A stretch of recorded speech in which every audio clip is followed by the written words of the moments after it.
With her family's generations-old farm devastated by the worst flooding in 50 years and facing bankruptcy within weeks, Amber Calloway watched in disbelief as an official state helicopter descended onto their muddy pasture. The governor herself stepped out, the aunt of the terrified child Amber had pulled from raging floodwaters days earlier, bringing a proposal that would transform their struggling farm into something beyond imagination. Before we dive deeper, tell us where you're watching from, and if this story touches your heart, make sure you're subscribed, because tomorrow I've got something even more remarkable waiting for you. The relentless spring rain hammered against the weathered farmhouse. Windows as Amber Calloway studied the topographical maps spread across the kitchen table.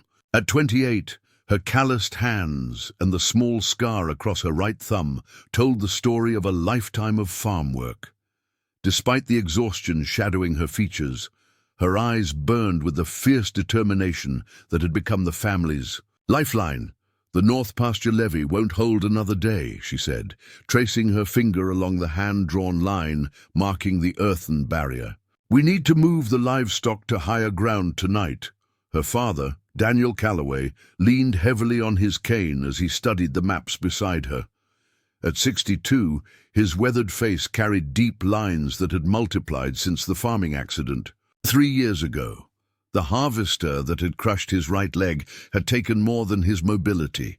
It had stolen the physical strength that had defined him for decades. "Road to the hill pasture might already be washed out," he said, his voice gravelly. "From years of shouting over tractor engines. Emergency services said they're overwhelmed. We're on our own as usual." The television droned in the background, the local meteorologist's voice tight with urgency. "Worst flooding Cedar County has seen in 50 years. Mandatory evacuations in effect for Riverdale. Volunteer rescue teams assembling." Calloway farmhouse kitchen, with its worn wooden floors and sturdy furniture built by Amber's great-grandfather, had witnessed 4 generations of family triumphs and crises. The massive oak table, carved from a tree that once stood where their barn now remained, had hosted celebrations, weathered tears, and facilitated the hard decisions that farm life demanded. Today, it served as their emergency command center. Sarah Calloway, Amber's mother, entered from the mudroom, rainwater cascading from her plastic poncho. At 59, her once dark hair had turned completely silver, yet she moved with the practiced efficiency of someone who had spent decades balancing household management with field work. "Creeks breached at the south corner," she reported, accepting the towel Amber handed her. "Waters reached the heritage orchard, rising faster than the 97 floods." Daniel's expression darkened. The orchard, planted by his grandmother, contained rare apple varieties that agricultural universities had studied for their disease resistance and drought tolerance. Now it was just one more piece of their legacy threatened by the relentless. "Waters." Amber moved to the window, staring out at the grey curtain of rain obscuring their fields. Willowbrook Farm had been struggling long before the floods. 3 years of drought, followed by this season's torrential rains, had devastated their crops. The medical bills from Daniel's accident, only partially covered by their bare-bones insurance, had depleted their emergency funds. The bank had been patient, granting extension after extension, but their final notice had arrived last week, 30 days to make a mortgage payment that seemed impossible. "The Caldwell Farm foreclosure went through yesterday," Sarah said quietly, pouring coffee into 3 chipped mugs that had survived generations of farm life. "Got sold to that commercial agriculture corporation for pennies on the dollar." Daniel's jaw tightened. "Vultures. Been circling every family farm in the county." The Calloway's situation was painfully common in Cedar County. Family farms were disappearing, gobbled up by agricultural conglomerates that transformed diverse family operations into monotonous industrial crop fields. Willowbrook was one of the last independent farms remaining, a distinction that brought more pride than profit, Midwest Agricultural Enterprises called again this morning, Sarah added reluctantly. Offered to take the property off our hands before the flood damage reduces its value further, as they put it. 50 cents on the dollar, I'm guessing, Amber said bitterly. Just enough to cover the bank debt, but not a penny for 4 generations of sweat equity. The unspoken reality hung in the air. Willowbrook Farm wasn't just their home, it was the repository of their entire family history and financial investment. Every spare dollar had been reinvested in the land. If they lost the farm, they lost everything. Amber reached for her rain gear hanging by the door. I'll take the ATV to check the north levee. Those sandbags we placed yesterday might need reinforcing. Not alone, Daniel insisted, grabbing his weatherproof coat with a grimace as his bad leg protested. Those floodwaters are unpredictable. Dad, your leg. Hurts whether I'm sitting here worrying or out there doing something useful, he interrupted, the stubborn set of his jaw mirroring his daughter's expression exactly. 2 sets of hands move sandbags twice as fast. This farm's already cost you enough, Amber protested softly. Daniel placed a weathered hand on her shoulder. This land has been worth every sacrifice, Amber. 4 generations of Calloways didn't. Build this place by sitting inside when things got tough. As they prepared to venture into the storm, the local news anchor's voice rose urgently from the television. Breaking news. Emergency services report a vehicle swept off Riverside Bridge by flash flooding. 2 adults rescued, but a child, approximately 8 years old, remains missing in the Cedar Creek area. Volunteer search teams are assembling at Riverdale Fire Station. Amber and Daniel exchanged alarmed glances. Cedar Creek ran directly through the eastern edge of their property, where floodwaters were at their most dangerous. That's less than a mile upstream from our property, Amber said, already mentally calculating how long it would take currents to carry someone to their land. We'll check the creek banks while we're out, Daniel agreed grimly, though God help anyone caught in that current today. Sarah handed them each a thermos of hot coffee, her eyes reflecting worry she wouldn't voice. That storm cell they've been tracking is supposed to hit within the hour. Don't take any unnecessary risks. As they stepped out into the driving rain, the wind nearly tore the door from Amber's hand. Sheet lightning illuminated the flooded fields, transforming familiar landscape into an alien waterscape. Neither father nor daughter could have imagined how the next hours would forever change the future of Willowbrook Farm, and how a desperate rescue attempt would set in motion events that would reach all the way to the governor's mansion. The farm's ATV struggled through the muddy terrain as Amber navigated around expanding pools of floodwater. Her father sat behind her, one arm gripping the frame while the other held a spotlight that cut through the grey curtain of rain. The vehicle bucked and slid, its tires fighting for purchase on ground that had been solid farmland just days earlier. Creeks, at least 30 feet beyond its normal banks, Daniel shouted over the drumming rain and engine noise as they approached the northern edge of their property. The beam of the spotlight revealed a churning brown torrent where usually a gentle stream meandered through their land. The water moved with frightening speed, carrying debris, tree branches, parts of wooden structures, and unidentifiable objects swept from properties upstream. Amber stopped the ATV on higher ground and cut the engine. They were as close to the levee as they dared travel by vehicle. We'll have to walk from here, she said, reaching for the emergency backpack they'd secured to the rear rack. Inside were rope, first aid supplies, and 2-way radios, standard precautions for farm emergencies. That suddenly seemed inadequate against nature's fury. Daniel nodded grimly, bracing against his walking stick as he dismounted. His damaged leg made each step a carefully measured act of will. Back in '97, we lost the Hargrove Bridge to flooding. Water came up 6 feet in an hour when the reservoir overflowed. This is already worse, Amber observed, adjusting her rein gear. The cold had penetrated despite her waterproof clothing, but she knew their livestock faced far worse if the remaining pasture flooded. The North Levee was their priority, the last defense protecting their cattle and the barn where valuable equipment was stored. They trudged forward, each step sinking inches into the saturated earth. In the beam of their flashlights, the sand bagged. Levee appeared intact, though water lapped dangerously close to its top. "Needs another layer," Daniel assessed, pointing to where the emergency barriers they'd erected the previous day now barely contained the rising creek. Those sandbags in the ATV might make the difference.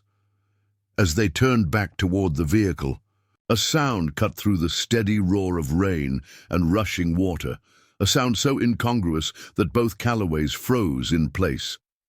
"Was that?" Amber began. "Quiet," Daniel commanded, raising his hand. They stood motionless, straining to hear.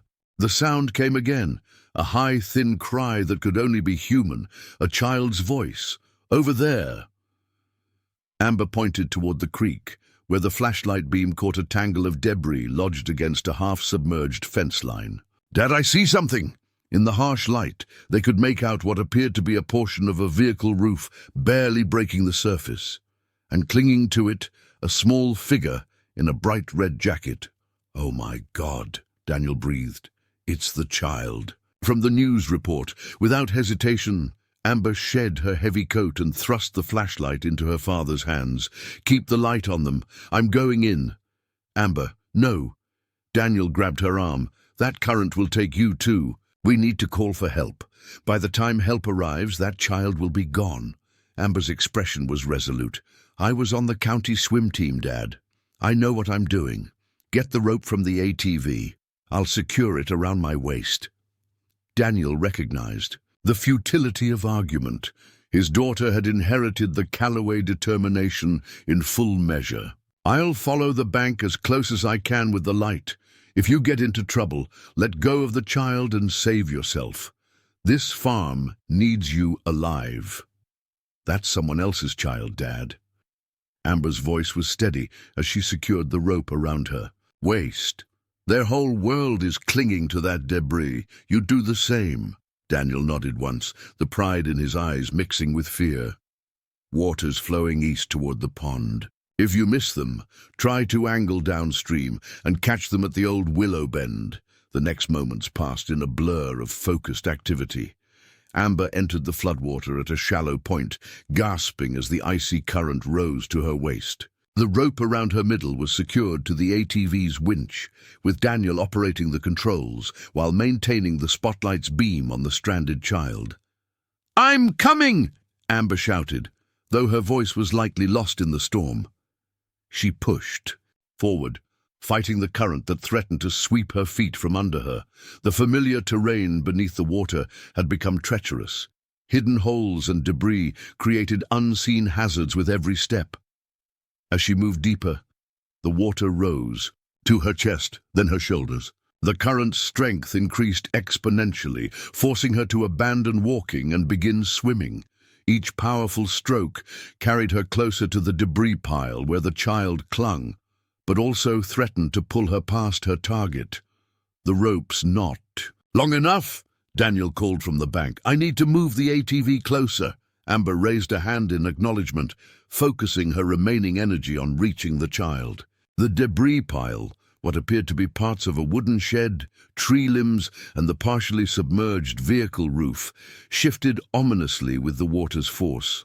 The child, a small figure in a red jacket, had climbed to the highest point, but was clearly losing strength, tiny hands white-knuckled as they gripped the slippery surface.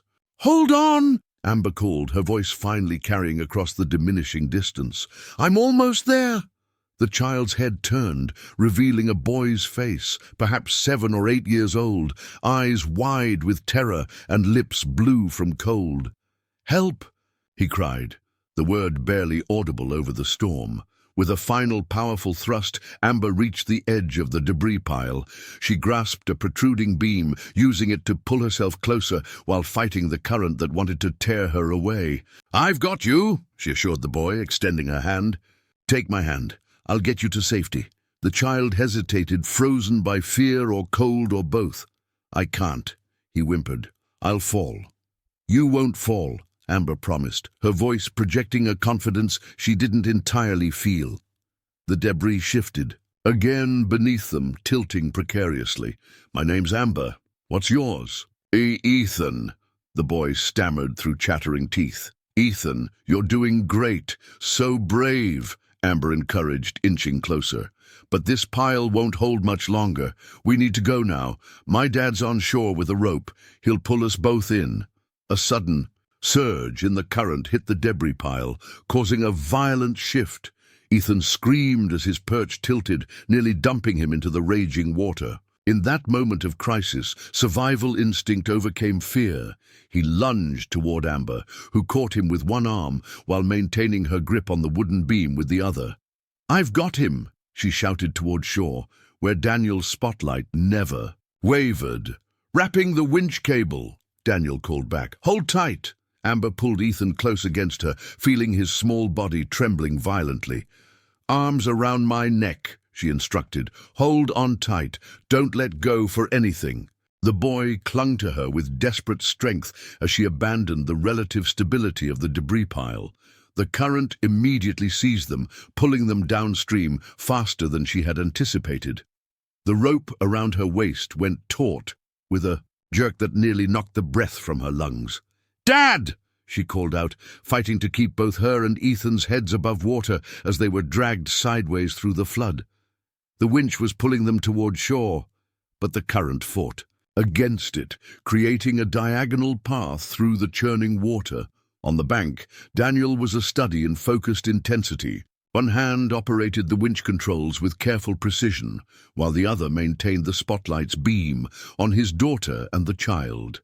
His damaged leg screamed in protest as he shifted position to follow their progress, but he acknowledged the pain only as distant information, irrelevant to the task at hand. The winch motor whined under the strain, drawing them slowly but steadily toward shore. Amber maintained a secure grip on Ethan, using her free arm to assist their progress whenever possible. "Almost there," she told the boy, her voice hoarse from exertion and cold. "You're doing great." After what seemed like an eternity, but was perhaps only minutes, Amber felt her feet scrape against the submerged slope of the creek bank. With renewed determination, she found purchase and began to walk, fighting against the current with each step. Daniel had moved as close to the water's edge as he dared, extending his walking stick for additional support. Amber grasped it with her free hand, allowing her father to help pull them the final distance to safety. As they emerged from the flood, Ethan still clutched tightly around her neck. She felt a wave of exhaustion threaten to overwhelm her. Daniel was immediately there, supporting them both as they collapsed onto the muddy bank. "We need to get him warm," Daniel said urgently, already shrugging out of his coat to wrap around the shivering child. "Hypothermia's setting in." Amber nodded, too exhausted for speech. The adrenaline that had carried her through the rescue was ebbing, leaving her acutely aware of the cold that had penetrated to her bones. Ethan's lips were blue, his small body racked with violent shivering. "ATV won't make it back with 3 of us in this mud," Daniel assessed quickly. "I'll radio Sarah to bring the truck as close as she can to the Northfield gate. We'll meet her there." As Daniel made the call, Amber cradled Ethan against her, trying to share what little warmth she had left. "Where are your parents?" she asked gently. "Were they in the car with you?" Ethan nodded, his teeth chattering too violently for speech. "Do you know if they're okay?" They got out," he managed. Water took me." "You're safe now," Amber assured him, brushing wet hair from his forehead. "We're going to get you. Warm and find your parents." Daniel finished the radio call and returned to them. "Sarah's on her way with blankets and hot drinks. She's already called emergency services to let them know we found the boy." He knelt beside them, concern evident in his weathered features. "Can you walk?" Amber nodded, though she wasn't entirely certain. Her limbs felt leaden, and the cold seemed to have penetrated to her very core. But the child in her arms needed immediate warmth and medical attention. With Daniel's help, she struggled to her feet, still holding Ethan. "Let me take him," Daniel offered. "Your leg will manage," he finished firmly. "You've done the hard part. Let me help now." Reluctantly, Amber transferred the shivering child to her father's arms. Despite his damaged leg, Daniel held the boy securely, beginning the difficult journey toward the field gate where Sarah would meet them. The trek across the sodden fields seemed endless. Rain continued to pound them, and the wind cut through their wet clothing with knife-like efficiency. By the time Sarah's truck headlights appeared in the distance, illuminating their path through the storm, all three were at the limits of their endurance. Sarah drove as close as possible, then waded through ankle-deep mud to meet them, carrying thermal blankets and a thermos. Her practical efficiency was exactly what the situation demanded. Within minutes, she had Ethan wrapped in emergency blankets in the truck's cab, with the heater blasting, sipping small amounts of sweetened warm tea. Amber and Daniel, similarly wrapped in blankets, huddled beside him. "Nearest hospitals flooded out," Sarah informed them as she maneuvered the truck back toward the farmhouse. "They've set up an emergency medical center at the high school in Riverdale. Emergency services said to bring him there. Apparently the whole county's looking for this boy." "His parents got out of the vehicle," Amber said, her voice returning. As warmth slowly penetrated her frozen body, "They must be frantic." "More than you know," Sarah replied, her eyes meeting Daniel's briefly in the rearview mirror. "The dispatcher said this isn't just any child. His name is Ethan Matthews. He's the governor's nephew." "The governor's nephew?" Amber repeated, her exhausted mind struggling to process this information. "Governor Eleanor Matthews?" Sarah nodded, carefully navigating the truck through deep puddles that threatened to swallow the entire road. "That's what emergency dispatch said. His parents are Dr. James Matthews, the governor's brother, and his wife Diane. They were driving back from a medical conference when their car was swept off the bridge." Ethan, huddled under thermal blankets between Amber and Daniel, seemed too drained to react to the mention of his parents. His small body still trembled, though less violently than before, and his eyes had taken on the glazed look of someone operating on the edge of consciousness. "He needs a doctor," Daniel said, his weathered hand gently checking the boy's forehead. "He's warming up, but he's been in that water too long." Amber tightened the blanket around Ethan's shoulders. "How far to Riverdale?" "In normal conditions, 20 minutes, Sarah replied, squinting through the windshield where the wipers fought a losing battle against the relentless downpour. "In this, could be an hour if we hit more flooded sections." As if to punctuate her words, the truck's headlights illuminated a section of road ahead where floodwater coursed across their path, carrying branches and debris in its swift current.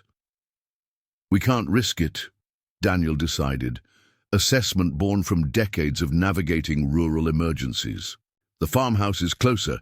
We get him there, warm him properly, and call for medical evacuation once the storm passes." Sarah nodded in agreement, already turning the truck toward home. "I've got the wood stove going full blast and there's hot soup ready." The satellite phone should work even with the cell towers down. The Calloway farmhouse appeared through the rain like a lighthouse on a stormy sea, its windows glowing with warm light. Despite the floodwaters encroaching on the lower fields, the house itself stood on high ground, a testament to the foresight of Amber's great-grandfather, who had chosen the site specifically for its natural elevation. Inside, the contrast with the raging storm couldn't have been more stark. The wood stove radiated heat throughout the kitchen.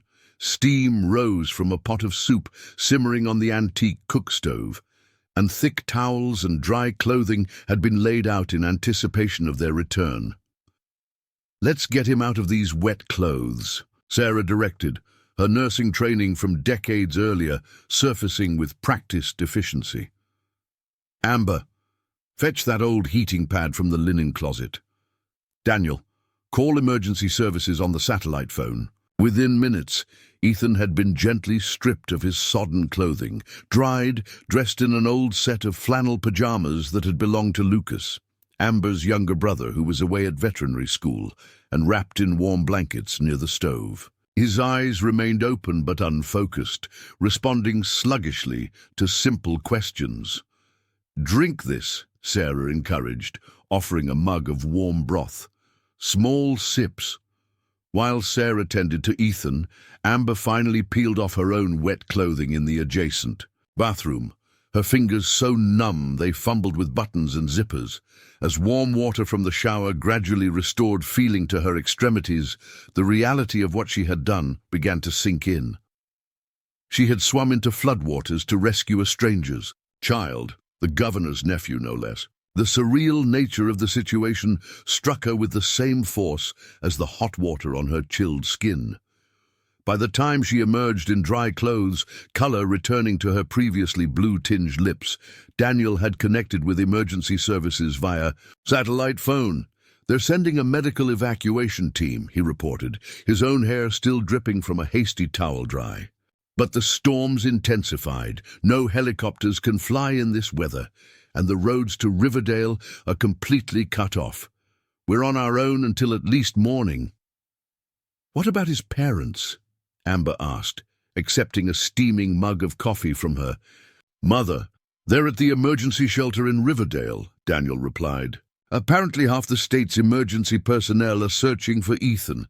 They've expanded the search area all the way to Preston County, thinking the current might have carried him that far downstream."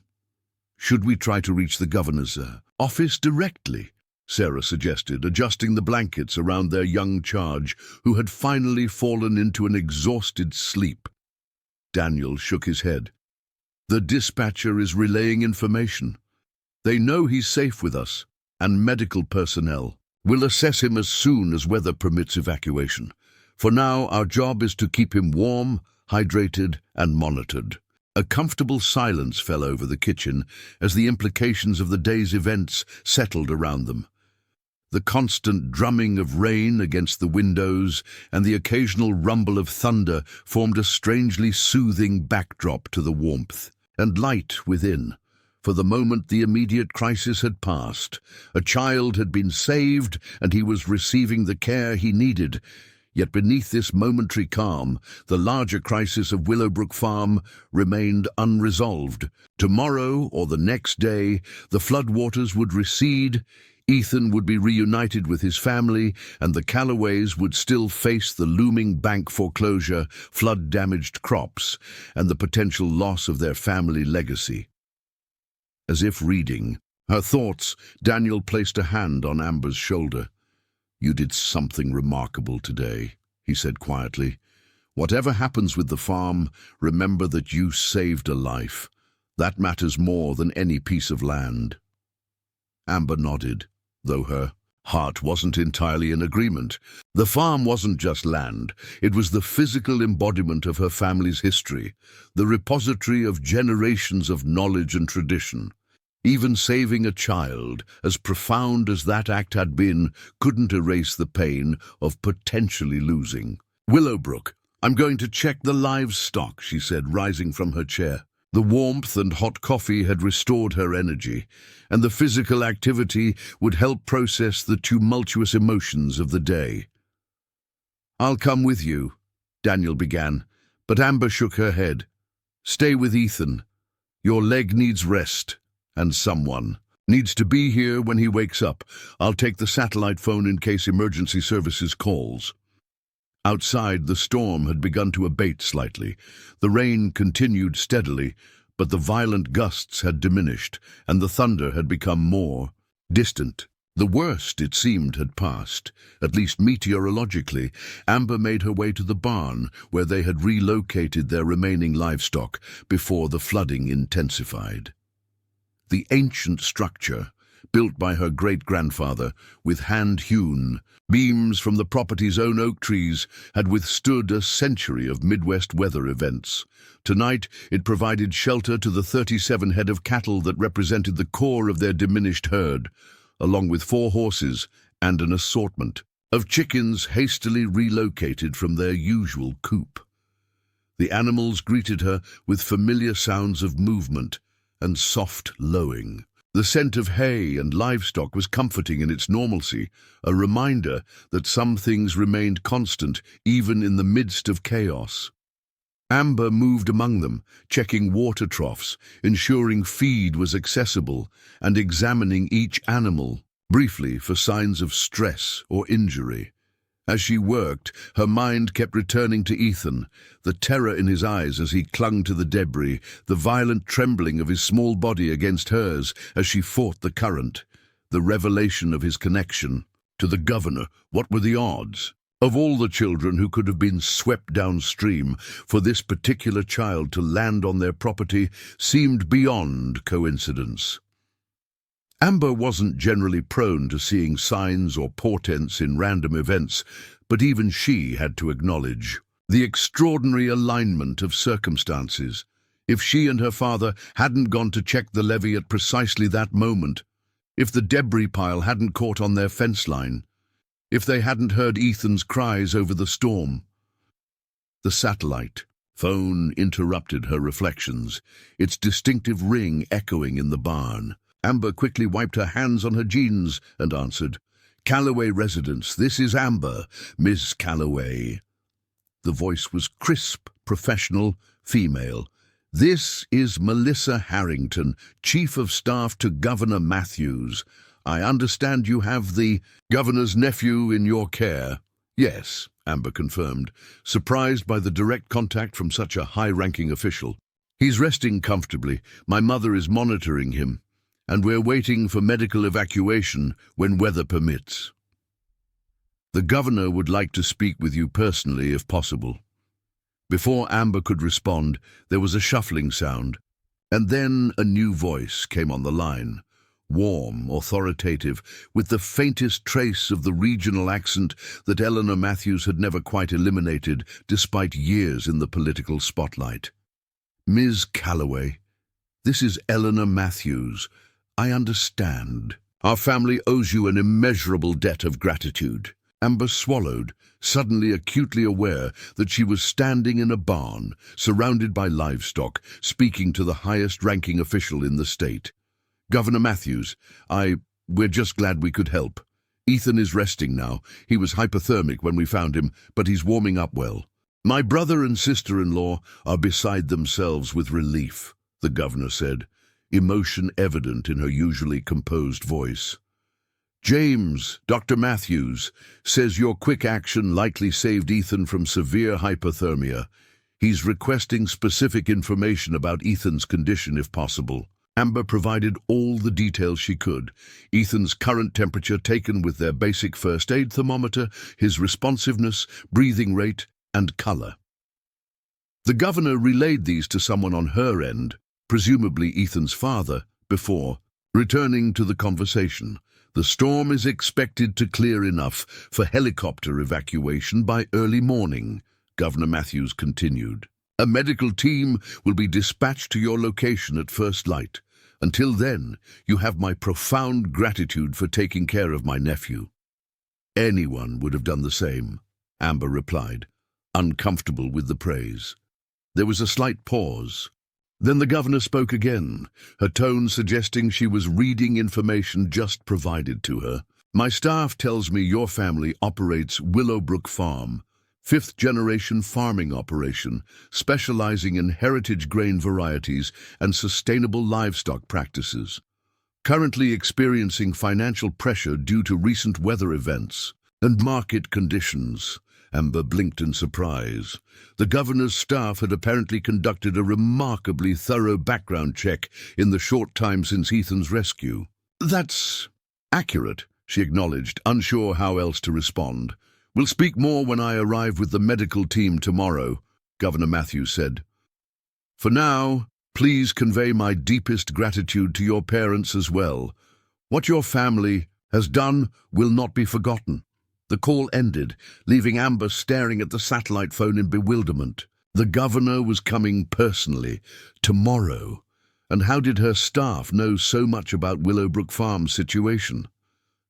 As she made her way back to the house through the lessening rain, Amber tried to process the implications of this extraordinary development. The governor's visit would certainly bring media attention, perhaps even national coverage, given the dramatic nature of Ethan's rescue. Such exposure could potentially highlight the plight of family farms like theirs, though Amber was realistic enough to know that momentary publicity rarely translated to long-term solutions. Still, as she approached the warm light of the farmhouse, windows, something akin to hope, flickered in her chest for the first time in months. Whatever tomorrow might bring, today they had saved a child's life. As her father had said, that mattered more than land or buildings, or even their uncertain future. For tonight, at least, that would be enough. Dawn broke over Willowbrook Farm, with startling beauty, the kind that often follows devastating storms. The rain had finally ceased, and the early morning sun cast a golden glow across the flooded landscape, transforming churning muddy waters into shimmering mirrors that reflected the clearing sky. The destruction remained, but the soft light lent it a strange, almost ethereal quality. Amber stood on the farmhouse porch, clutching a steaming mug of coffee and surveying the damage visible from this vantage point. Large sections of their lower fields lay completely submerged. The heritage orchard stood in several feet of water, though the gnarled old trees had weathered enough floods over the decades that she held hope for their survival. The North Levee had held a small victory in the larger defeat. Behind her, the farmhouse hummed with unusual activity. Sarah moved efficiently between the kitchen and the living room, where Ethan now rested on the couch, his condition much improved after a night of warmth and care. Daniel sat nearby, his damaged leg propped on a footstool, keeping the boy engaged with stories about the farm's history. The child remained quiet but responsive, occasionally asking questions about the animals or the age of the house. Normal curiosity returning as his physical state stabilized. Amber checked her watch. The satellite phone call from the governor's chief of staff had come through 20 minutes earlier, confirming that a medical evacuation helicopter would depart from the state capital within the hour. Weather conditions were now favorable for the flight, and their estimated arrival time was 9:15 a.m., less than an hour away. They'll need somewhere to land, Daniel had pointed out after the call. The south pasture should be dry enough. It's the highest ground on the property. Now Amber stared at that pasture, mentally calculating its suitability for a helicopter landing. The ground would be soft, but not saturated, with no overhead power lines or tall structures to create hazards. She had already moved the remaining hay bales to create a clear space, and positioned their old farm truck at the perimeter with its headlights on, providing a visual marker for the incoming aircraft.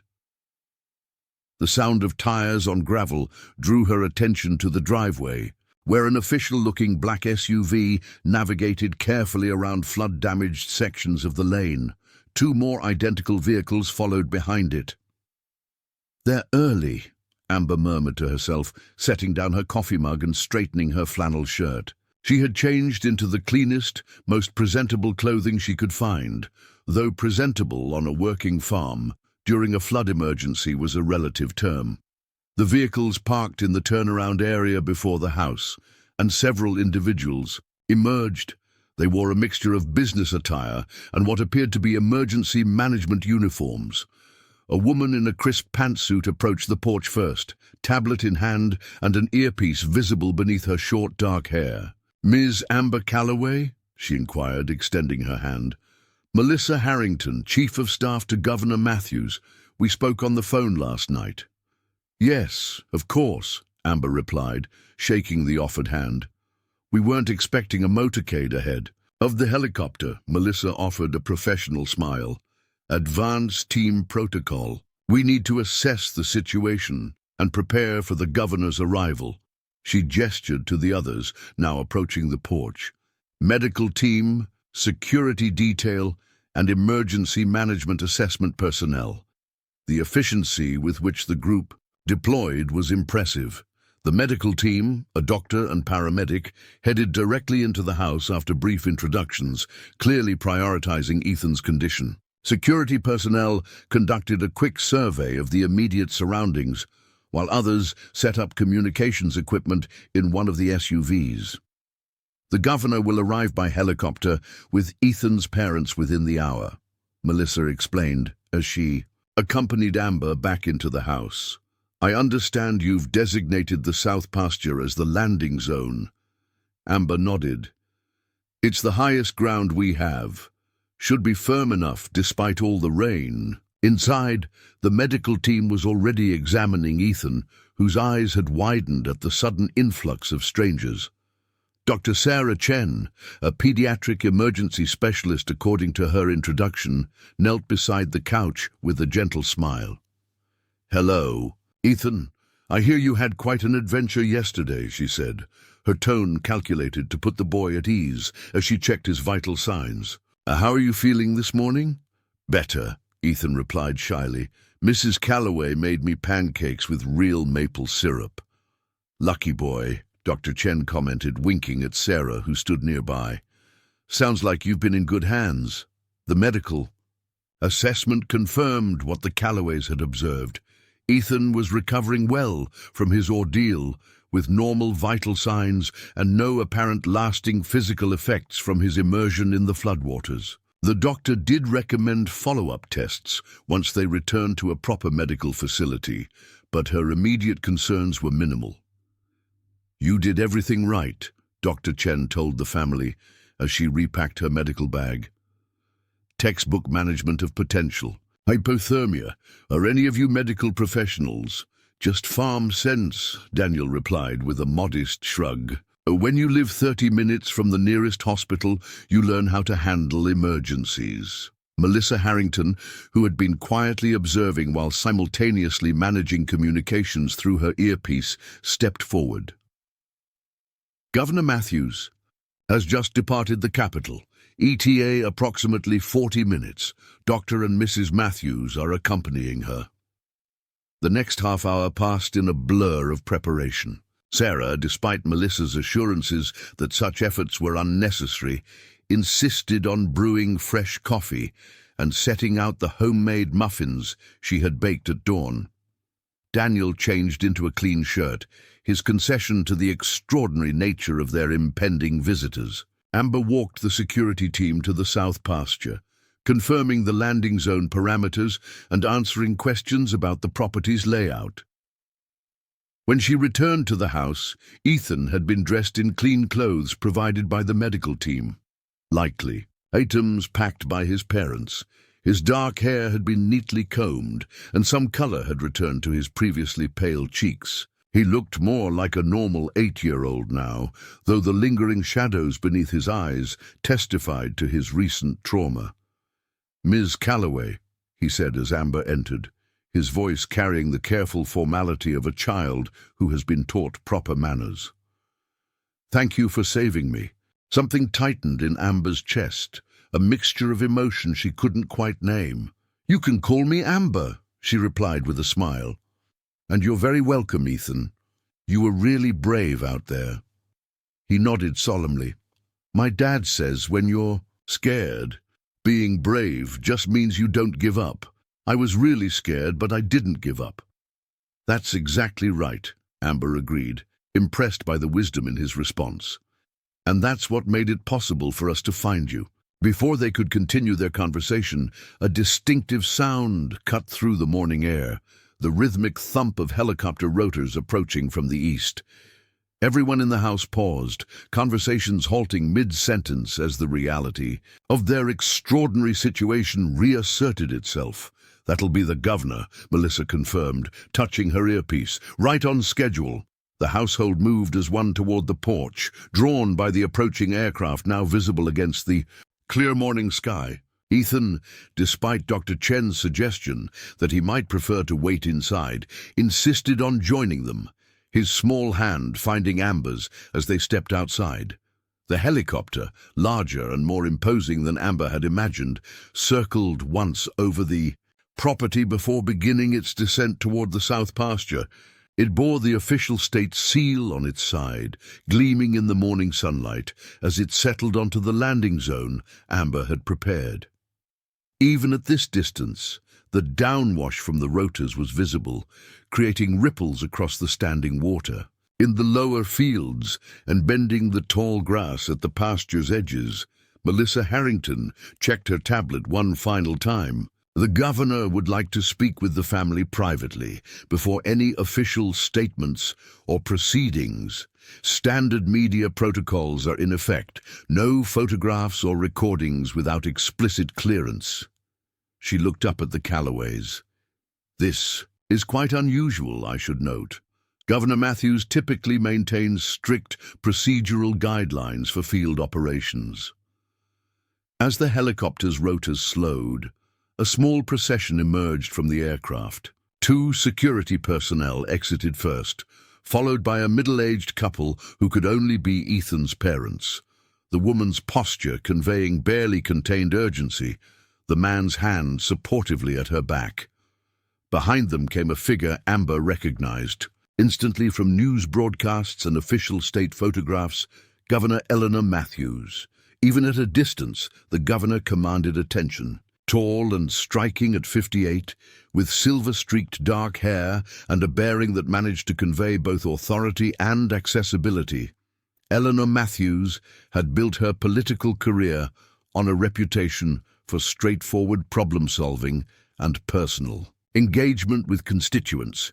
Today she wore practical attire suited to the disaster zone, dark pants, boots, and a lightweight jacket bearing the State Emergency Management logo, rather than her usual business suits. "Mom! Dad!" Ethan's voice broke with emotion as he spotted his parents. He released Amber's hand and rushed down the porch steps, any residual weakness from his ordeal forgotten in the moment of reunion. Diana Matthews dropped to her knees in the damp grass, heedless of her clothing, and enfolded her son in an embrace that spoke volumes about the terror of the past 24 hours. Dr. James Matthews joined them seconds later, his arms encircling both his wife and child, his shoulders visibly shaking with emotion. The raw, unfiltered joy of the family reunion brought unexpected tears to Amber's eyes. This moment of perfect relief and gratitude had made yesterday's dangerous rescue worthwhile, regardless of what followed. She felt her father's weathered hand come to rest on her shoulder, squeezing gently in silent understanding. After allowing the family a private moment, Governor Matthews approached the farmhouse, flanked by 2 aides carrying briefcases. Her expression was composed but warm as she climbed the porch steps to where the Calloways waited. "Mr. and Mrs. Calloway, Ms. Calloway," she greeted them, shaking each of their hands firmly. "I'm Eleanor Matthews. Thank you for welcoming us to your home under these extraordinary circumstances." "Governor Matthews," Daniel acknowledged with a respectful nod. "We're just grateful everything turned out all right." "More than all right," the governor replied, her gaze shifting to Amber. "From what I understand, Ms. Calloway, you risked your life entering floodwaters to rescue my nephew. That kind of courage deserves more recognition than a simple thank you. But please know, my entire family's gratitude runs deeper than words can express." Amber felt her cheeks warm under the direct praise. "Anyone would have done the same," she said, repeating what she truly believed. "Not anyone," Governor Matthews corrected gently. "Most people would have called emergency services and waited. You acted. Ethan is alive because of that choice." Before Amber could formulate a response, Sarah stepped forward with the practical hospitality that was second nature to her. "Please come inside, Governor. We have coffee and fresh muffins, and I'm sure you'd all be more comfortable continuing this conversation out of the sun." The governor accepted the invitation with genuine appreciation, following the Calloways into their home. The contrasts were stark. The state's highest official with her security detail and aides now seated at the worn kitchen table where generations of farmers had taken their meals, elegant leather briefcases resting on the hand-stitched placemats. Sarah had made decades earlier.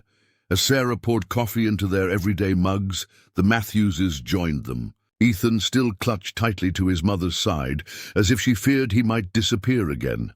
Dr. Matthews, a distinguished-looking man whose resemblance to his sister was evident in the shape of his eyes and the line of his jaw, reached across the table to grasp Amber's hand. "There aren't words," he said simply, his voice rough with emotion. "What you did for our son." He stopped, visibly composing himself. "Thank you doesn't begin to cover it."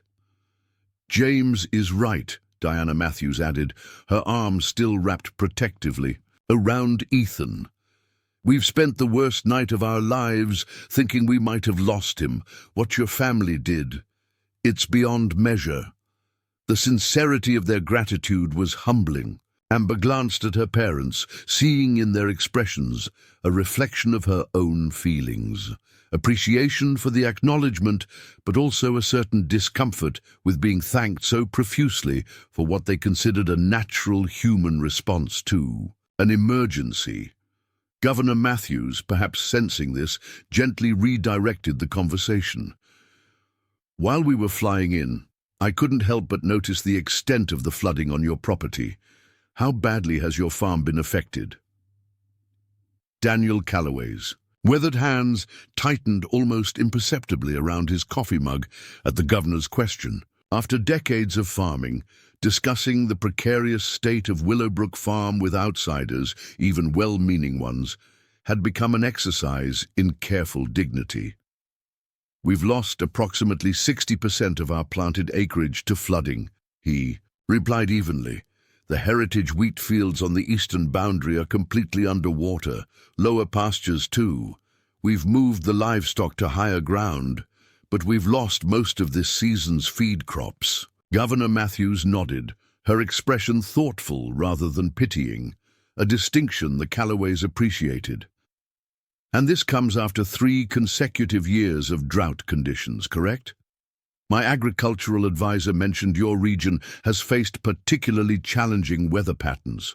3 years of drought, then biblical flooding," Daniel confirmed, with a hint of the dry humor that had sustained him through decades of farming's unpredictability.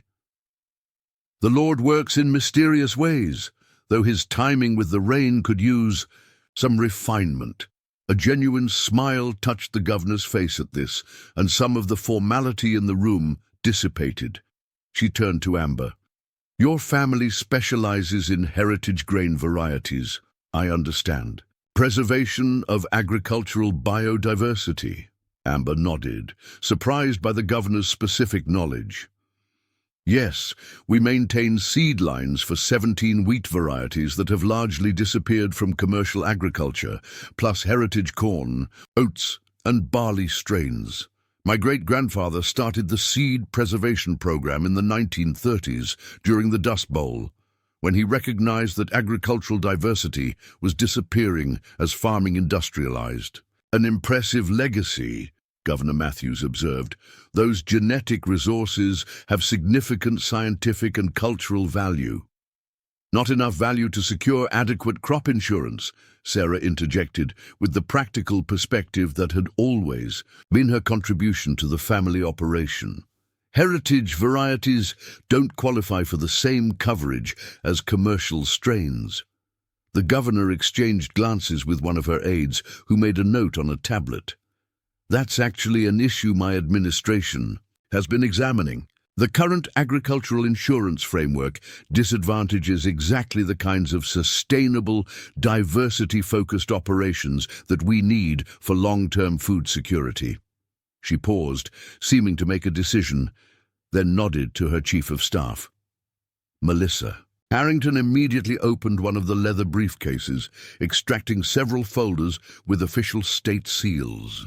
"I'd like to be straightforward with you," Governor Matthews continued. "My staff conducted a comprehensive assessment of Willowbrook Farm after we learned you had rescued Ethan. It's standard procedure in situations where the state may wish to express gratitude for extraordinary service." Daniel's expression remained neutral, though a slight tension appeared in his jaw. I appreciate your candor, Governor, but we didn't rescue Ethan expecting anything in return. Of course not, she agreed readily. That's precisely what makes your family's actions so deserving of recognition. But in reviewing your situation, we've identified a unique opportunity that could serve multiple interests, yours and the state's. The Matthews family had been quietly listening to this exchange, Ethan now more relaxed, but still nestled between his parents.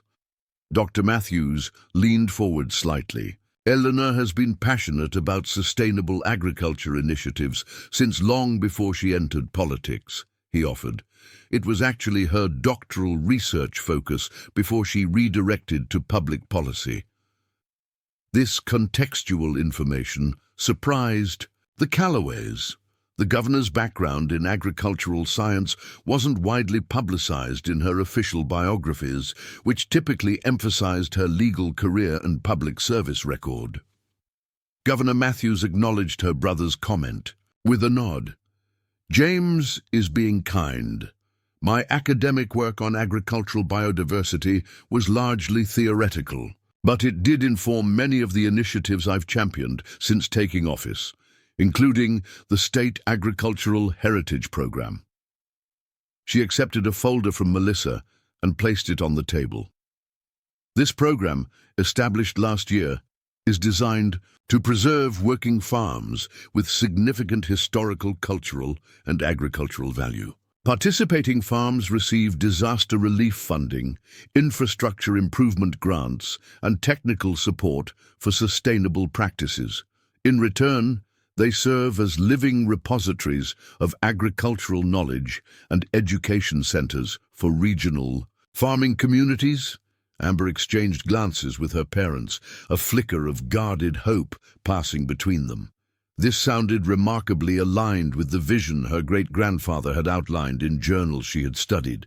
Willowbrook, not just as a productive farm, but as a resource for maintaining agricultural wisdom across generations. The program currently has 3 participating farms, the governor continued, opening the folder to reveal photographs of restored historic farm buildings and thriving diverse croplands.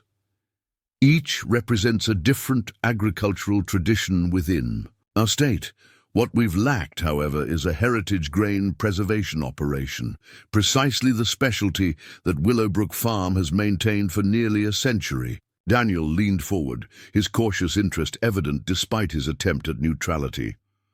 What exactly would participation involve? Melissa Harrington stepped in with the practical details. The program has 3 components. First, emergency stabilization, funding to address immediate crises, in your case, flood recovery and mortgage relief. She paused, allowing the significance of this to register. Second, infrastructure modernization grants for sustainable systems, advanced water management, renewable energy installation, facility upgrades. Third, educational programming support, creating opportunities for knowledge transfer through workshops, apprenticeships, and research partnerships. In exchange, Governor Matthews continued, participating farms commit to maintaining their historical agricultural practices, hosting educational events for regional farmers and students, and documenting their methods for the state's agricultural archive. The proposal hung in the air between them, its possibilities expanding to fill the farmhouse kitchen. Sarah was the first to voice the practical question at the core of their consideration. This sounds remarkable, Governor, but why Willowbrook specifically? Surely there are other heritage grain operations in the state that haven't been damaged by flooding, farms without our financial complications. The governor's answer was direct. 3 reasons. First, Willowbrook's seed preservation program is the most comprehensive and long-standing in the state, with documented continuous operations since the 1930s. Second, your methods of integrating heritage practices with selective modern techniques represent exactly the balanced approach the program aims to promote. She paused, her gaze moving between the 3 Calloways. And third, the most important, we've now seen firsthand the character of the people who operate this farm. Your willingness to risk your own safety to save a child speaks to values that can't be manufactured or trained. The program needs stewards who understand that preservation isn't just about seeds or techniques, but about fundamental commitments to future generations. Diana Matthews, who had been quietly listening while holding Ethan close, spoke up. "Governor Matthews is being modest about her personal interest," she said softly. "When we received the call that Ethan had been found safe on a farm, Eleanor immediately recognized the name Willowbrook. She cited your family's agricultural preservation work in academic papers." This revelation shifted something in the atmosphere, transforming what might have seemed like political expediency or a gratitude gesture into something more substantive, a recognition of shared values that predated the dramatic events of the flood. "I'm embarrassed to admit I wasn't aware your academic work referenced our farm," Daniel said, genuine surprise evident in his tone. The governor smiled slightly. "No reason you should be. Academic agricultural journals aren't typical reading material for working farmers. But yes, your great-grandfather's approach to seed banking during the Dust Bowl era was revolutionary. His methods for maintaining genetic diversity while adapting to changing conditions influenced many current thinking about agricultural resilience." Amber felt a surge of pride at this acknowledgement of her family's contributions. For years, they had maintained their heritage practices out of principle and tradition, often at significant financial cost, with little recognition beyond specialized agricultural circles. The validation of their approach, not just as historically interesting, but as scientifically valuable, carried a weight beyond any financial offer. "The timing is remarkable," Sarah observed, the practical accountant in her still cautious. "Just as we're facing foreclosure, this opportunity appears." "I won't pretend the timing isn't connected to recent events," Governor Matthews acknowledged candidly. "Ethan's rescue brought your farm to my immediate attention and accelerated consideration that might otherwise have taken months of bureaucratic process. But Willowbrook would have been evaluated for the program regardless. You meet all the established criteria, and then some." She closed the folder and met Daniel's gaze directly. What happened yesterday created an opportunity to cut through red tape, not to create special consideration. The program needs farms exactly like Willowbrook. Your family needs the support. The program provides. The fact that you saved my nephew allows me to expedite the process, but it doesn't change the fundamental compatibility." Daniel nodded slowly, appreciating the honest framing. "What kind of timeline are we looking at?" "Our situation with the bank is urgent." Melissa consulted her tablet. "We've already contacted First State Bank this morning. As a preliminary measure, the governor has authorized emergency disaster relief funds that would cover your outstanding mortgage payments for 6 months, creating a buffer while the full program application is processed." She continued with the efficiency of someone accustomed to translating policy into practical implementation. "Assuming you choose to participate, full program enrollment could be completed within 30 days. Infrastructure assessment would begin immediately, with priority given to flood mitigation systems given your property's vulnerability." Governor Matthews watched the family absorb this information, giving them space to process its implications. After a moment, she added a personal note. "I understand this comes as a surprise, and that any decision about your family's land deserves in careful consideration. I don't expect an answer today." Amber, who had been carefully following the conversation while studying the materials, found herself speaking up. "The educational component, what exactly would that entail?" The governor turned to her with evident appreciation for the substantive question. That's actually the heart of the program. Heritage farms like Willowbrook become living classrooms. You'd host workshops on seed preservation techniques, sustainable farming methods, integration of traditional and modern approaches. We provide funding for facilities, program development and staffing support, including salary for a designated educational coordinator. Her gaze lingered on Amber. That role is typically filled by a family member with both the technical knowledge of the farm's operations and the communication skills to translate that knowledge for visitors.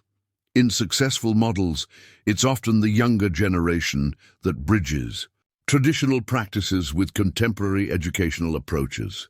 The implication was clear, and it struck at something Amber had been quietly considering for years. She had left Willowbrook after college to work in agricultural extension services, returning only when her father's accident and the farm's declining situation had made her presence essential. The possibility of creating a formal educational role at Willowbrook, one that would be recognized and compensated as professional work rather than simply expected family duty, represented a path she hadn't dared consider viable. Daniel seemed to recognize the significance of this aspect for his daughter.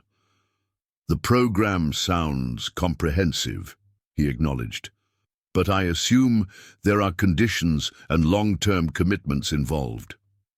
"Yes," Melissa confirmed, extracting another document from her case. "Participating farms enter a minimum 10-year agreement. The state provides the funding and support outlined, while the farm commits to maintaining its heritage practices, implementing agreed-upon sustainability improvements, and fulfilling educational programming requirements." She slid the document across the table. "The contract includes protective clauses for both parties. If natural disasters or unforeseen circumstances make the farm non-viable despite program support, financial obligations to the state are forgiven. Conversely, if the farm fails to maintain its heritage practices or educational commitments, funding can be withdrawn after a remediation period." Sarah, always the most financially focused of the family, asked the central question. "And the bottom line? What level of funding are we discussing?" Melissa glanced at the governor, who nodded permission to share specific figures. "Initial emergency stabilization funding of $150,000, covering immediate flood recovery and mortgage obligations. Infrastructure modernization grants averaging $75,000 annually for 3 years. Educational programming support of $125,000 annually, including coordinator salary, facility maintenance, and program development." The numbers hung in the air of the farmhouse kitchen, figures that represented not just financial salvation, but a complete reimagining of Willowbrook Farm's future. Sarah's practiced mental calculations were evident in her expression. These amounts would not only resolve their immediate crisis, but provide long-term stability beyond anything they had dared to hope for in recent years. Daniel cleared his throat, his farmer's pragmatism reasserting itself. "Those are significant figures, Governor. What's your timeline for our decision?" "I'd like to move quickly on the emergency stabilization funding, given your situation with the bank," Governor Matthews replied. "That portion could be processed within days with minimal paperwork. For the full program enrollment, we'd need your decision within 2 weeks to begin the formal application process." She gestured to the materials before them. "All the program details are in these folders. I encourage you to review everything carefully and consult with your financial advisors. This is a major commitment for both parties." Amber studied the governor's expression, searching for any hint of political calculation or inflated promises. She found none. Only the straightforward assessment of someone accustomed to solving complex problems with practical solutions. There was personal gratitude involved, certainly, but the proposal itself appeared grounded in sound policy rather than emotional response. What about the flood recovery? Amber asked, thinking of their immediate challenges. We've lost significant portions of this year's crops, and the drainage systems are overwhelmed. Melissa Harrington responded, the emergency funding includes immediate flood mitigation. We'd have state water management engineers on site within days to assess and begin recovery efforts. The program prioritizes restoring agricultural viability while improving future flood resilience. Dr. Matthews, who had been listening with professional interest, added perspective. Eleanor's administration redesigned the state's disaster response specifically to address agricultural emergencies more effectively. Traditional FEMA protocols often fail to account for the time-sensitive nature of farm recovery. The conversation continued, addressing specific questions about implementation timelines, reporting requirements, and flexibility within the program framework. Throughout, the governor maintained a balance between official formality and personal engagement, never suggesting the offer was charity for saving Ethan, yet making it clear that the rescue had created an opportunity to expedite help for a farm her administration already valued. As the discussion wound down, Governor Matthews checked her watch. I need to return to the capital for an emergency management briefing on the broader flood situation. The medical team will accompany Ethan and his parents to Regional Medical Center for follow-up evaluation. She turned to the Calloways. Would it be possible to arrange a brief tour of your seed preservation facilities before we depart? I've read about your methods, but never had the opportunity to see them firsthand. Daniel nodded, clearly pleased by the genuine interest. Amber can show you. She's managed the program since taking over from my father. I'd join you, but... He gestured to his leg, which had stiffened during their long conversation. I understand completely, the governor assured him. To Amber, she added, if you're feeling up to it, that is. You've had quite an ordeal yourself.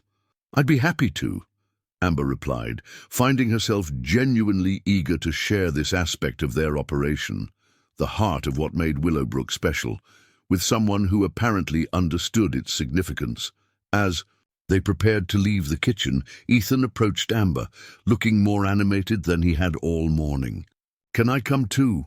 I want to see the special seeds. His parents exchanged glances, then Diana nodded. If Ms. Calloway doesn't mind, and if you promise to stay right with us. Of course he can come, Amber smiled. Maybe you can help me check on some of the seedlings in the greenhouse. The small group, Amber, Governor Matthews, Ethan, and his parents, made their way across the muddy farmyard to a cluster of buildings set on the highest point of the property. The main barn, built by Amber's great-grandfather with hand-hewn oak beams, had withstood a century of Midwest storms. Adjacent to it stood a more modern structure with climate-controlled storage facilities and a small greenhouse. We maintain active growing samples of all 17 wheat varieties every season, Amber explained as she unlocked the heavy door. Plus, seed bank storage with 5-year rotation schedules to ensure viability. Inside, the air was cool and dry, carefully regulated to preserve the genetic treasures housed within. Glass-fronted cabinets lined the walls, each labeled with handwritten cards in a careful script that spanned generations. Amber's own neat penmanship continued the documentation style established by her great-grandfather nearly a century earlier. This is remarkable, Governor Matthews observed, examining the systematic organization. Most heritage seed programs I've visited are far less comprehensive. Amber moved through the space with the confidence of someone in their element, explaining their documentation methods, germination testing protocols, and crop rotation strategies. The governor followed with evident interest, asking informed questions that revealed her genuine knowledge of agricultural biodiversity. Many of these varieties were nearly lost during the agricultural industrialization of the 1950s and 60s, Amber explained, indicating a cabinet containing jars of distinctive red-tinged grain. Sunrise Red was considered obsolete because it yields about 15% less than commercial varieties, but it requires 40% less water and has natural rust resistance that most modern wheats lack. The resilience trade-off, Governor Matthews nodded. We've become so focused on yield metrics that we've bred vulnerability into our food systems. Exactly, Amber agreed, surprised and pleased by the shared understanding. My great-grandfather called it strength through diversity, maintaining varieties with different strengths that could be rapidly deployed if conditions changed. As they continued to the greenhouse section, where seedlings of each variety were carefully tended, Ethan's natural childhood curiosity emerged. Do different wheats make different bread? He asked, examining the varying shades of green in the young plants. Amber smiled, kneeling to his level. They absolutely do.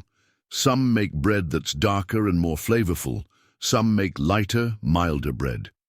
The wheat you usually eat is probably just one or two varieties, but there used to be hundreds of different kinds, each perfect for specific conditions or uses. Like people, Ethan observed with the unexpected insight children sometimes display. All different but still people. The adults exchange smiles at the apt comparison. That's a perfect way to think about it, Amber told him. And just like with people, we're stronger and better off when we protect and value all the different types. The tour concluded in the small laboratory where germination testing and seed preparation took place. Here, the blending of traditional knowledge and modern techniques was most evident. Handcrafted wooden sorting screens used alongside digital microscopes and temperature-controlled germination chambers. This is the program's heart, Amber explained. Not just preserving the seeds physically, but maintaining the knowledge of how to work with them effectively. Each variety has specific needs and behaviors that can't be fully captured in data sheets. Governor Matthews nodded thoughtfully. This is exactly what the Heritage Program was designed to support, not just preserving physical artifacts of agricultural history, but maintaining living knowledge systems. She turned to Amber with genuine respect. What your family has built here is irreplaceable. These genetic resources and the knowledge to utilize them effectively could prove crucial for agricultural adaptation as climate patterns shift. As they made their way back to the farmhouse, where the security detail and medical team waited, the governor spoke quietly to Amber. Whatever your family decides about the program, I want you to know that your work here matters. It would be a significant loss to our state's agricultural future if Willowbrook's preservation program were to disappear. The sincerity in her voice struck Amber deeply. Throughout years of financial struggle, the seed preservation program had often seemed like an impractical luxury, a labor of love that the Calloways maintained out of respect for their heritage rather than economic sense. To hear it validated as vital work by someone with clear understanding of its scientific value affirmed something she had always believed but sometimes doubted during their hardest financial moments. Back at the farmhouse, preparations for departure were underway. The medical team had determined that Ethan was stable for transport, though they recommended the hospital evaluation as a precaution.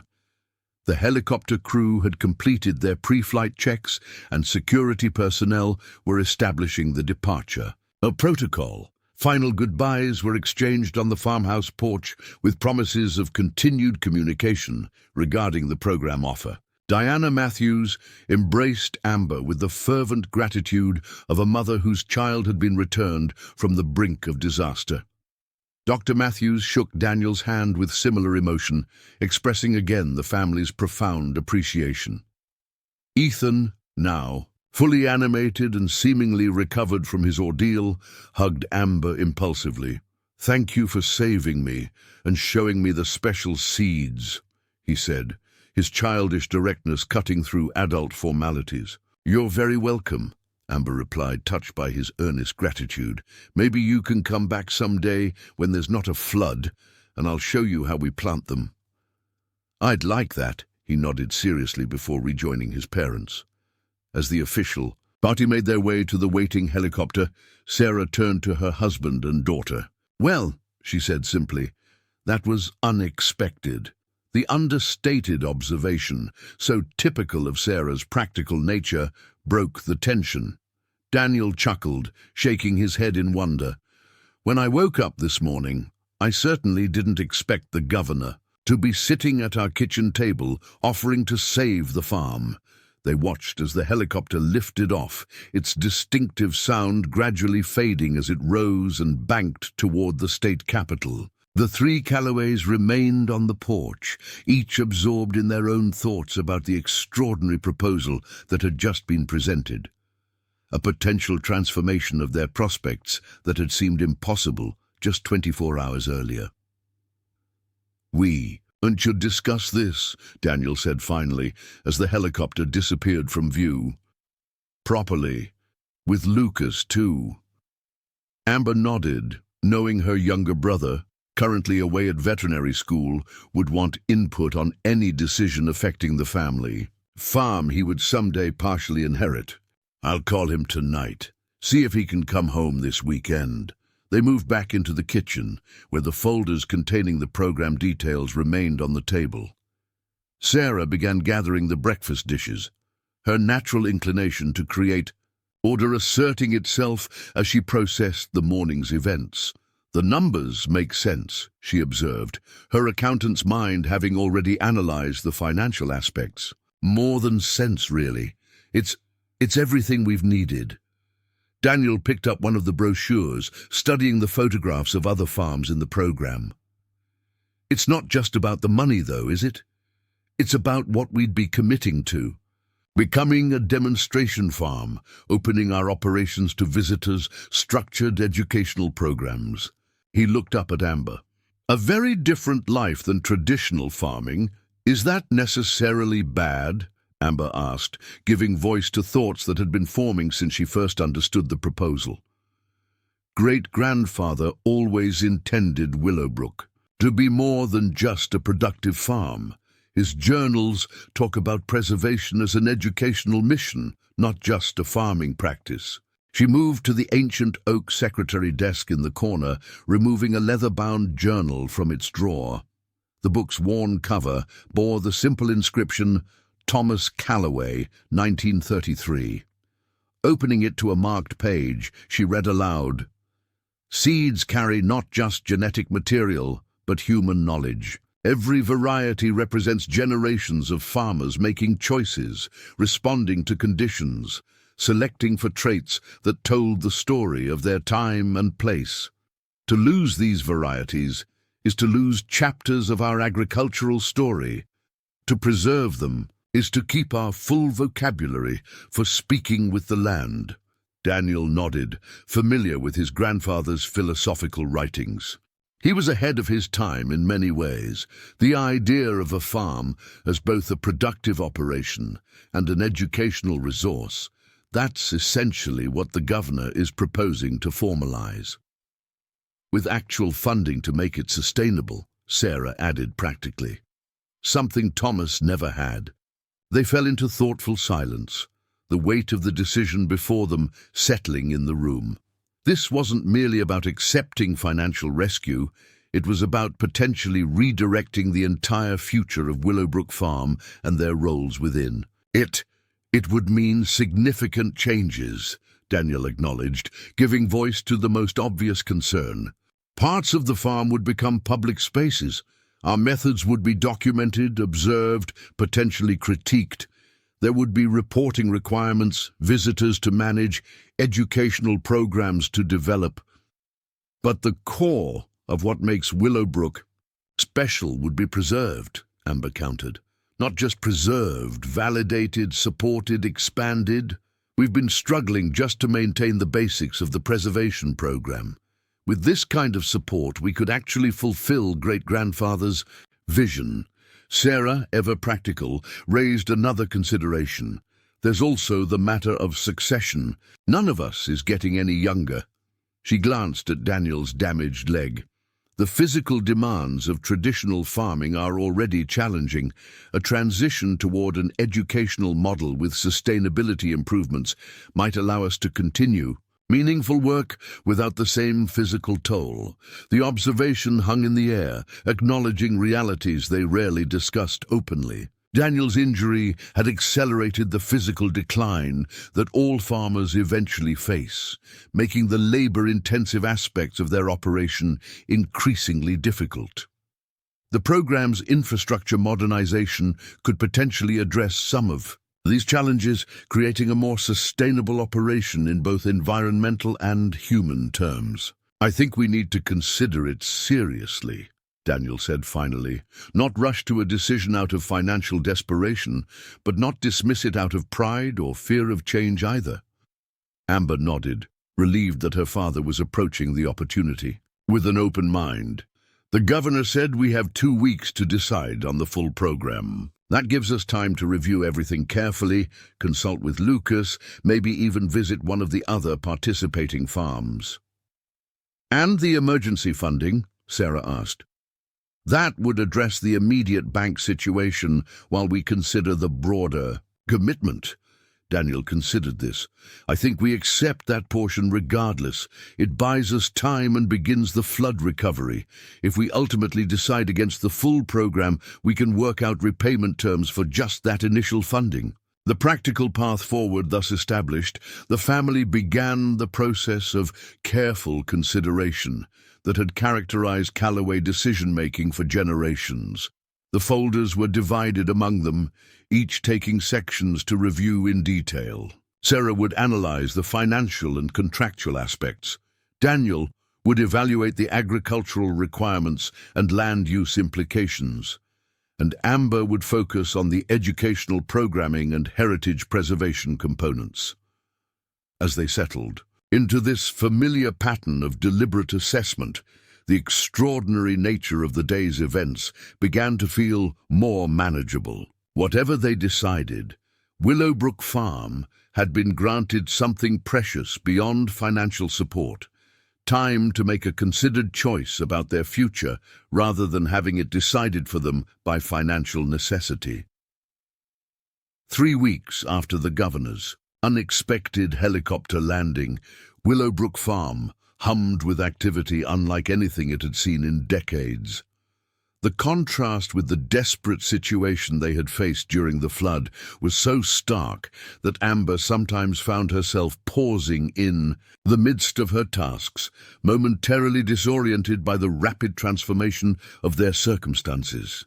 The southern fields, once submerged under floodwaters, now hosted a team of state water management engineers installing an advanced drainage system designed to channel future flooding away from vulnerable croplands. The heritage orchard had been assessed by agricultural specialists who provided encouraging news.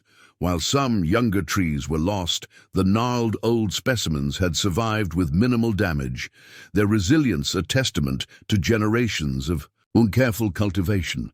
In the main barn, contractors worked to convert a section into a modern educational center while preserving the historic structure's character and integrity. The seed preservation facility, the heart of Willowbrook's unique contribution to agricultural heritage, was being expanded with climate-controlled storage units and updated laboratory equipment. Amber stood on the porch of the farmhouse, clipboard in hand, trying to coordinate the day's activities among the various teams now working on different aspects of the farm's revival. Lucas had arrived from veterinary school the weekend after the governor's visit, and after reviewing the proposal with characteristic thoroughness, had added his enthusiastic support to what was now being called the Willowbrook transition. The irrigation engineers need access to the North Field this afternoon, Lucas informed her as he joined her on the porch. At 24, he shared the Calloway height and build, though his features more closely resembled their mother's side of the family. They want to show Dad the preliminary layouts for the water conservation system. Amber made a note on her rapidly filling schedule. He's meeting with the Heritage Seed Advisory Committee until 3. Can they wait until after? Lucas nodded. taking a moment to survey the activity spread across their property. "It's still hard to believe," he said quietly. "2 months ago, we were talking about you possibly taking that extension service job in Nebraska so you could send money home to help save the farm. Now we're installing state-of-the-art systems and planning educational programs. Sometimes, the most extraordinary changes come from the most ordinary decisions," Amber reflected, thinking back to that desperate day during the flood. "If Dad and I hadn't gone to check that levee at exactly that moment," the pivotal nature of that seemingly routine choice to inspect a failing levee during a rainstorm had been on all their minds in recent weeks. Such small decisions that altered the course of lives, and in this case, the future of a century-old farm. Their reflection was interrupted as Sarah emerged from the house, a tablet in hand. Unlike her children, who had adapted quickly to their new circumstances, Sarah had approached the transformation with characteristic caution. The decades of financial struggle had instilled habits of careful scrutiny that wouldn't be easily set aside, even amid newfound security. "The bank just confirmed the final paperwork is complete," she announced, a rare smile softening her features. "The mortgage has officially been transferred to the state program with the new terms, 30-year fixed rate at 2%, with payments aligned to harvest schedules." This news, although expected, still triggered a collective sigh of relief. The renegotiated mortgage represented not just financial breathing room, but a fundamental shift in how their operation would be evaluated. Agricultural realities finally acknowledged in financial structures. "Did they say anything about the equipment?" "Loans?" Lucas asked. Sarah nodded, scrolling through her emails. "Approved under the same program. The combine, tractor and irrigation equipment are all covered. We should have delivery dates by the end of the week." The replacement of their aging equipment fleet, a necessity that had been financially out of reach for years, would dramatically increase their operational efficiency while reducing the physical toll on Daniel, whose mobility continued to be limited by his injured leg. "Where is Dad, anyway?" Amber asked, realizing she hadn't seen him since breakfast. "Meeting with those documentary filmmakers from the university," Sarah replied. "They're setting up in the old workshop.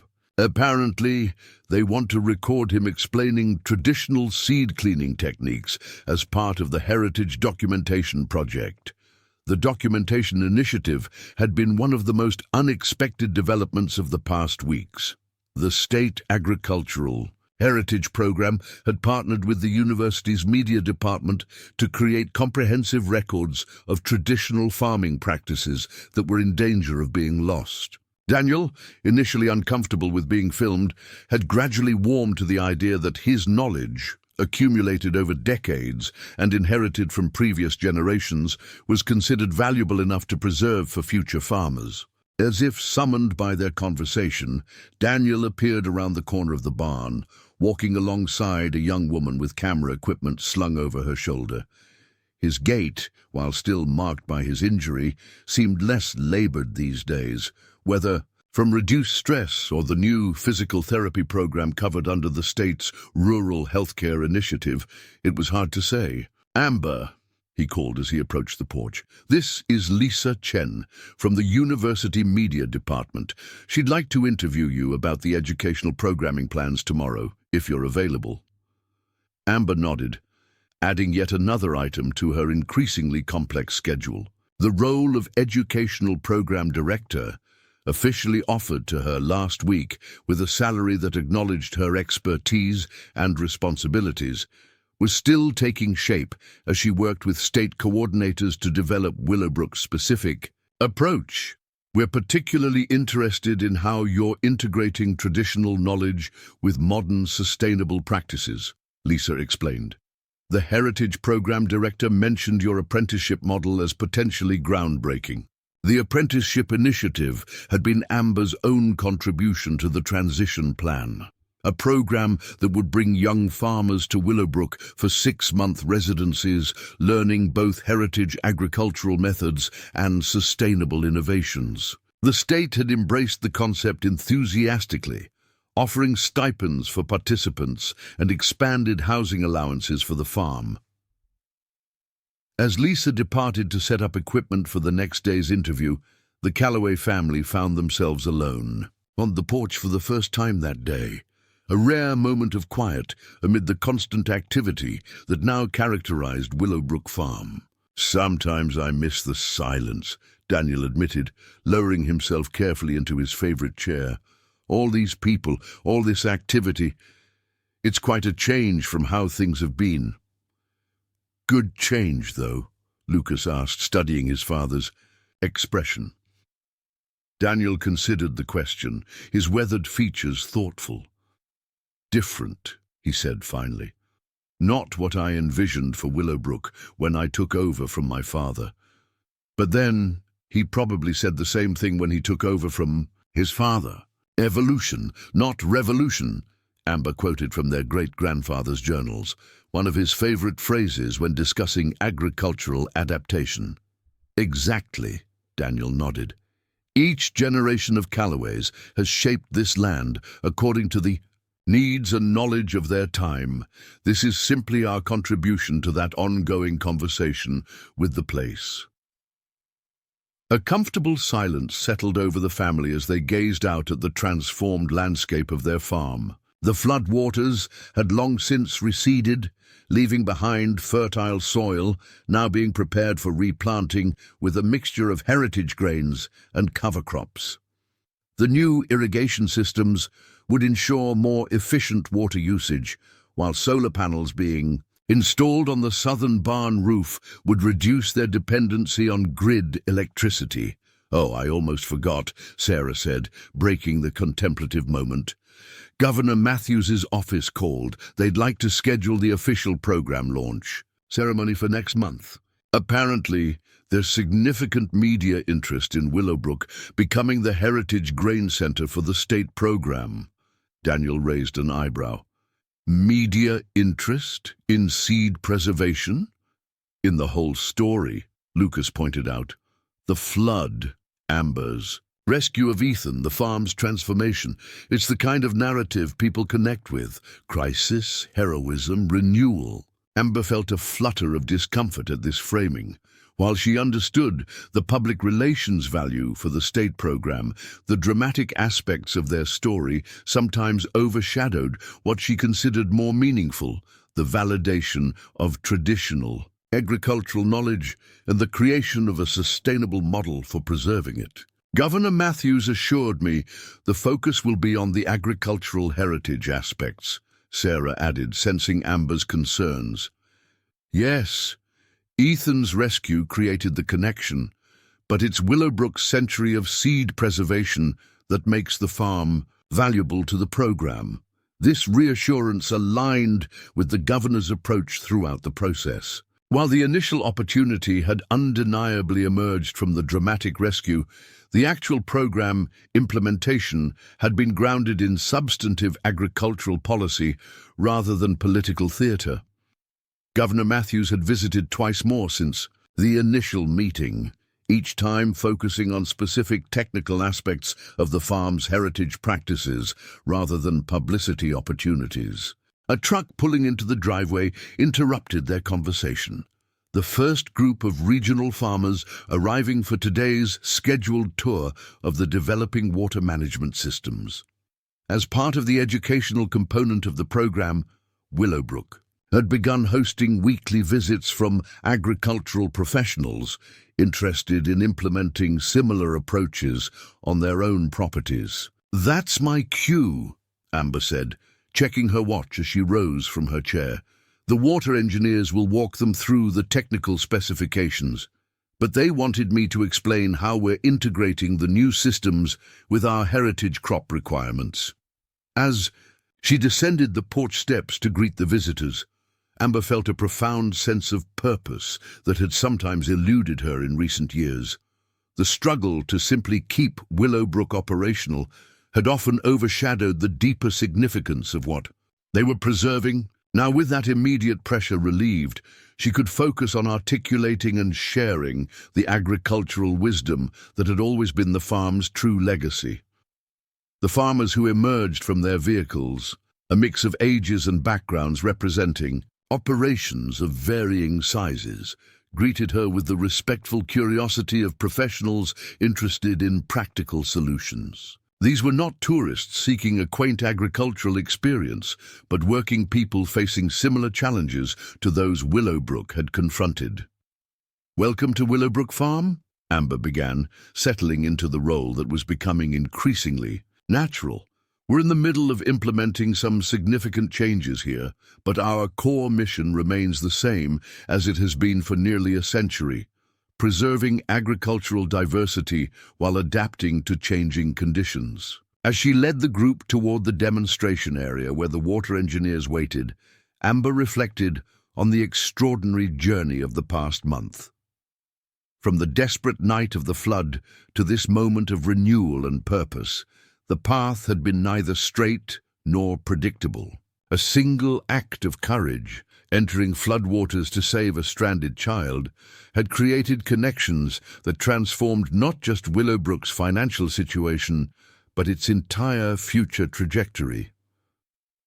Later that evening, after the visitors had departed, and the various work crews had concluded their day's activities, Amber found herself drawn to the Heritage Seed Building. In the quiet of the storage room, surrounded by the carefully preserved genetic diversity her family had maintained through economic depressions, dust storms, market upheavals, and personal tragedies, she felt a deep sense of continuity.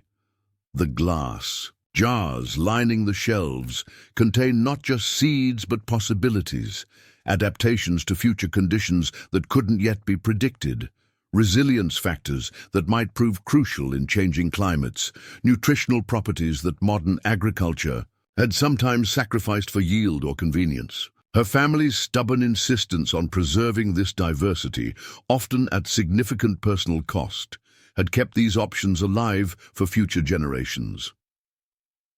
A knock at the door interrupted her reflection.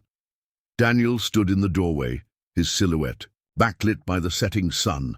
"Thought I might find you here," he said, entering the space that had always been their shared sanctuary. "Checking on your charges?"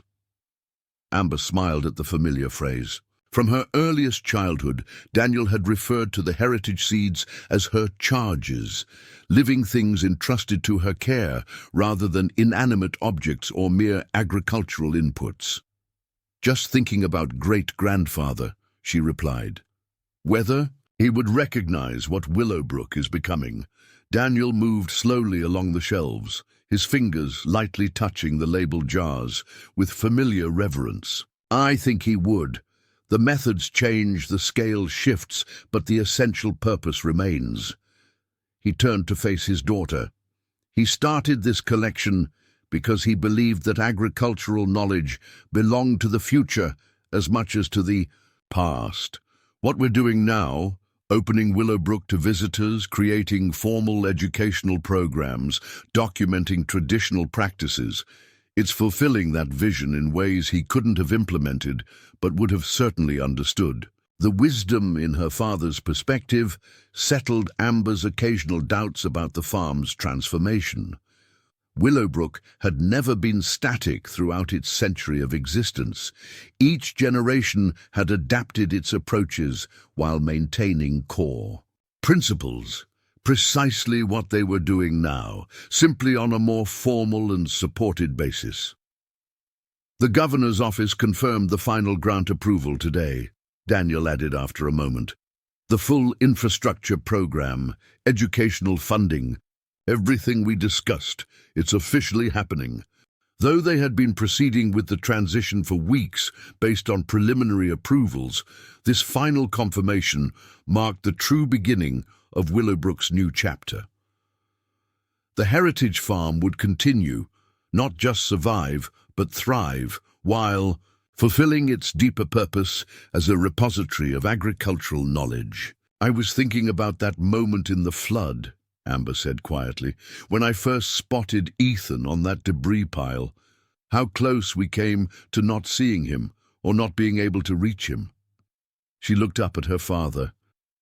How different everything would be now. Daniel nodded, understanding the weight of such pivotal moments. Life turns on small choices, doesn't it?